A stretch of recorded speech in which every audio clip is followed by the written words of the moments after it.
Today we're going to do a new tips and tricks video for how to use Google to do your family history research. Some of the things we've talked about in the past, but a lot of these are new, and I really want to show you some of the new things I've been finding as I've used Google to learn more about my family.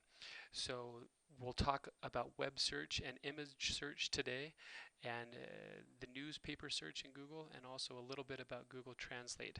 I'll move pretty fast, but know that you can pause these videos anytime you need to try it for yourself.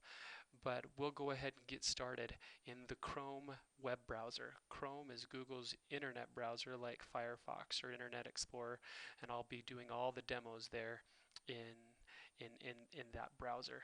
So let's come in and give this a try. We're going to do a search for Frederick Leroy Gibb.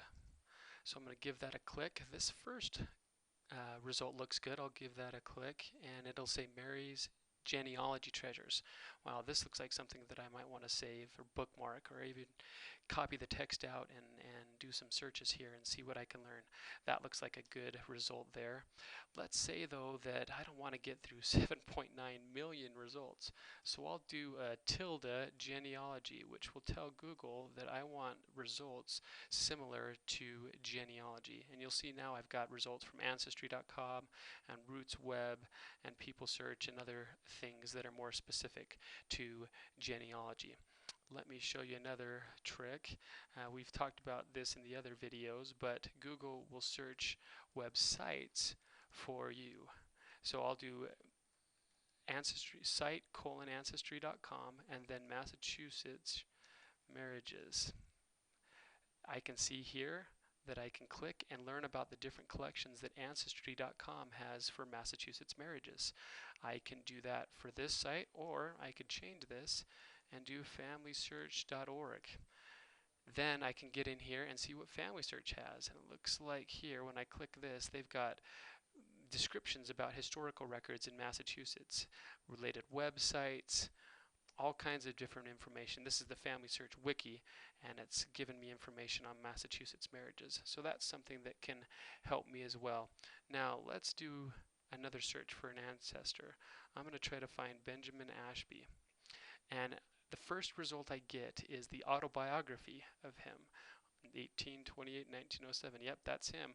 So I could copy that out and save that autobiography if I didn't already have that.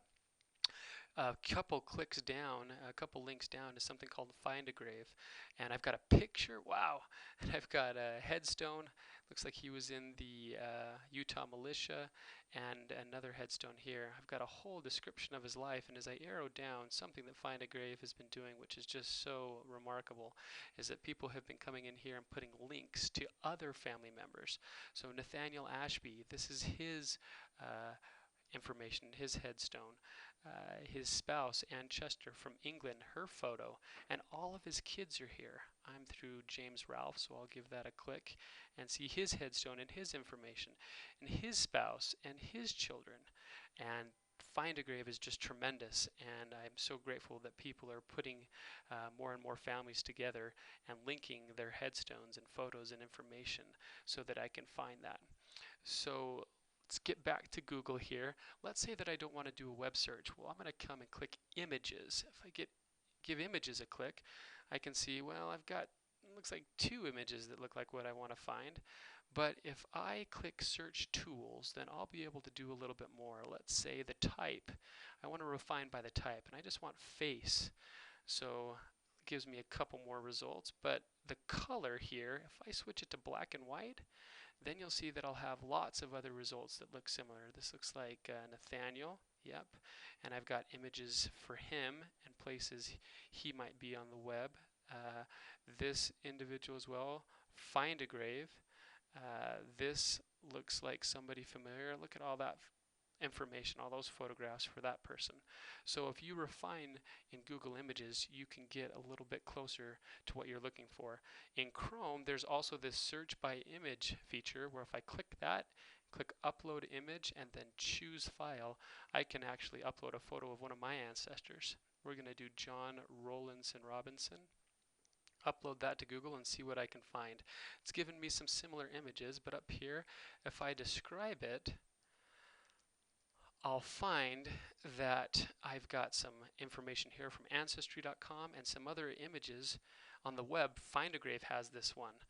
It's Google can recognize this and tell me that these might be similar to the image that I uploaded. And so I can go to Find a Grave in Ancestry and find more information on that, which is something that's very, very helpful. So that's the web search and the image search I wanted to show you.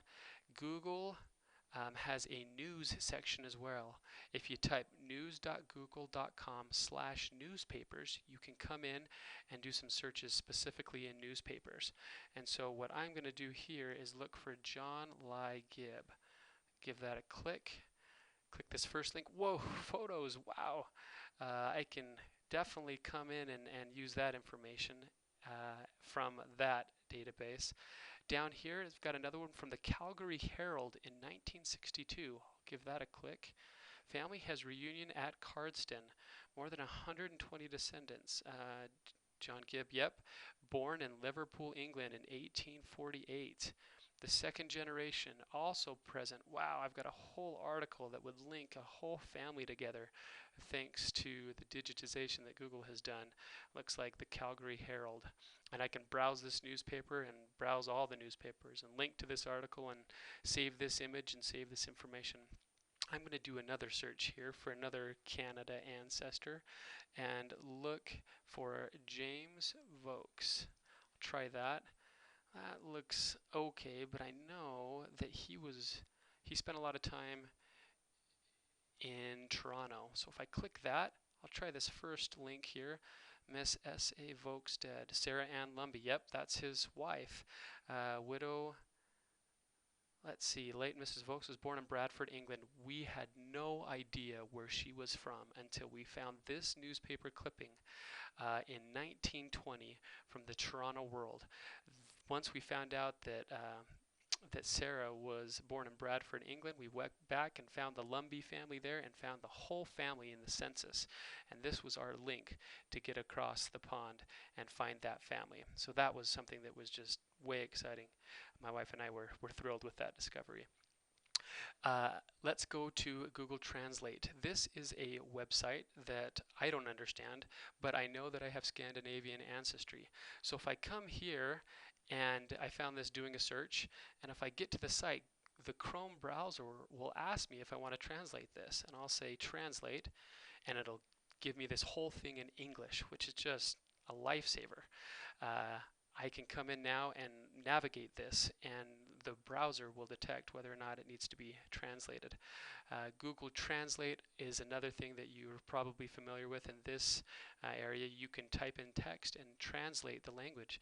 But one of the things Google will do is it will detect the language. And so if I come in and let's say that I get to a photo or an image of one of my ancestors, but I can't tell what this word is up here, I can write it down and then come in here and try to type it in to Google Translate. Tingslang list. Well, that didn't do it. Let's see. Okay, there we go. Well, it's detected it's Norwegian, and it's given me the English, which is access list. Well, if I didn't know that's what that word meant, that would be very useful to have that information available through Google Translate. And so get in there and translate what you need to and work in the different languages of the world. Those are the tricks and tips that I wanted to share with you today. Be sure to scroll down and see the rest of the Google Genealogist series. And best of luck in your research for your family, and give Google a try as you do your family history research. Bye now.